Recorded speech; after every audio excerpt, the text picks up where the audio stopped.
Hey guys, we're going to talk real quick about tourniquet application. Here we have the CAT Gen 7 tourniquet in orange. We have CAT tourniquet in black. That's combat application tourniquet. So those are kind of the two different colors you'll see of the CATs. One other thing you might see is a blue one.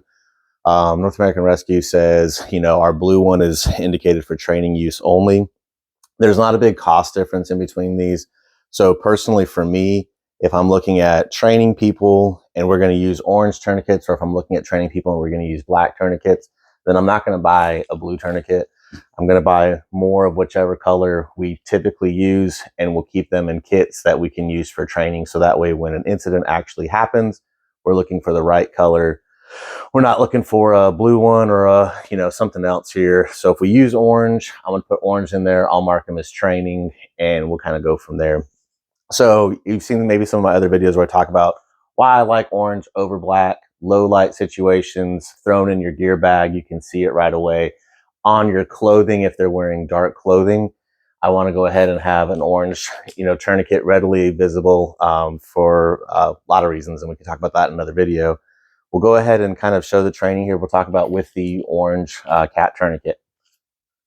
So over the years, with all the TACMED stuff coming out, TCCC, TECC, that's pushed more to the civilian side, we're seeing a lot of things happen where people are doing things because somebody told them that it's the right thing to do, which is not bad. If you're able to put one of these on right away, then you should do so. But my issue is when people will argue even against the manufacturer's recommendations.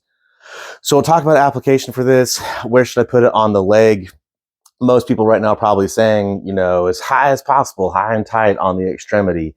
Well, even by the manufacturer's recommendations, they'll say 2 inches above the wound, but not on a joint. Care should be given.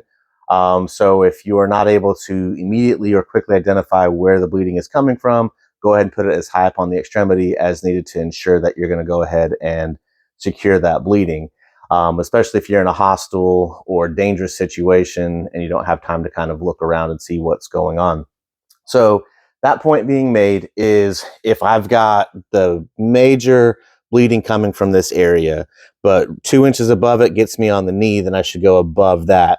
But if this situation is to the point where it's so stressful, so risky, or when I look at him and because of the intensity of the situation or the amount of blood flow coming in, all I see is maybe just his entire, maybe 3/4 of the leg down is just soaked and drenched with blood.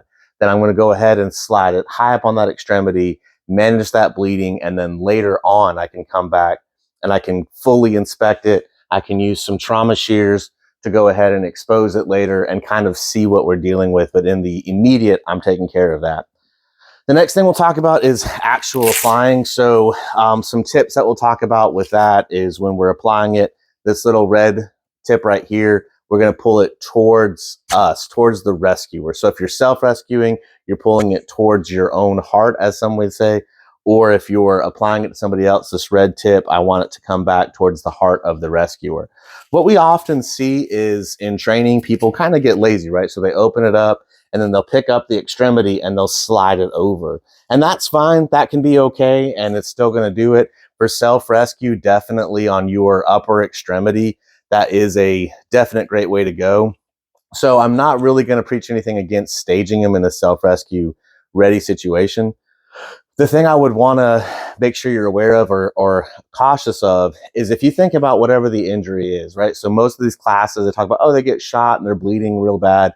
And so they'll pick up the leg, they'll throw it on there, right? Well, what if that gunshot or shotgun round or fall or whatever's causing that major bleeding has left their lower extremity twisted?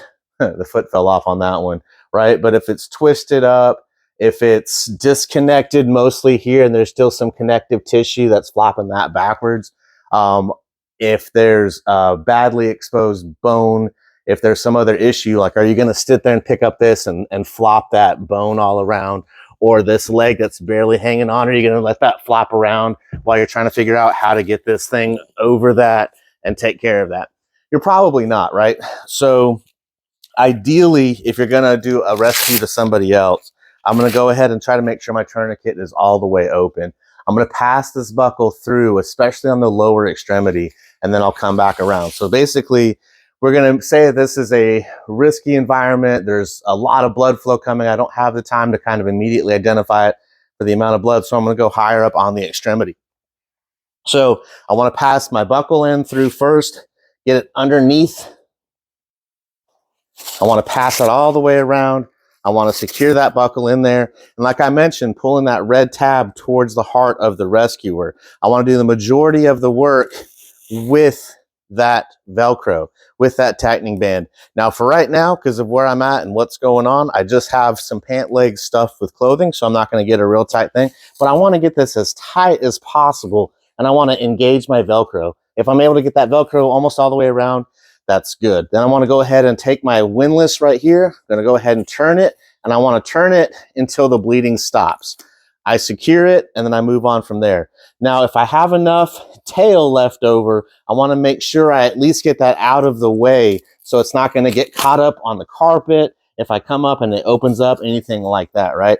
So I want it to get out of the way because now my bleeding is stopped. I can kind of slow everything down, right?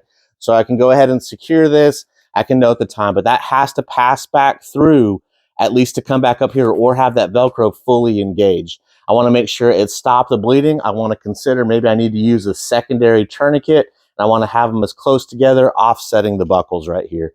Again, high up on the leg, if I'm not sure where it's coming from, I don't have time to expose it. It's a dangerous, high risky situation. I'm not able to take the time to take some shears, cut it off. I need to stop that bleeding right away. Lower leg is drenched with blood, high up. And the considerations of, maybe trying to keep this as stable as possible if we're able to do so where I'm not throwing that loop around there. Hopefully all that stuff makes sense. Everything you do in this world has to be for a reason. You can't just be doing something. Not all gunshots will require a tourniquet, so don't think, oh, they have a shot, I'm going to go ahead and have to slap a tourniquet on there. Don't let necessarily the mechanism of the injury cause your or drive your treatment always. Think about the fact of, is there actual blood flow coming from it? Because people can get shot and there's minimal blood flow. Direct pressure will hold it, will take care of it, will secure it, and you don't want to waste a tourniquet on someone who doesn't need them. So think smart, train with what you have, train with what you're going to be using, set up a kit that's exactly like the kit that you're going to be using for training with all training equipment. So that way, when your guys are running through your drills, they're pulling it from the kits they'll be using with the actual equipment that they'll be using. Hopefully that all makes sense. Y'all stay safe.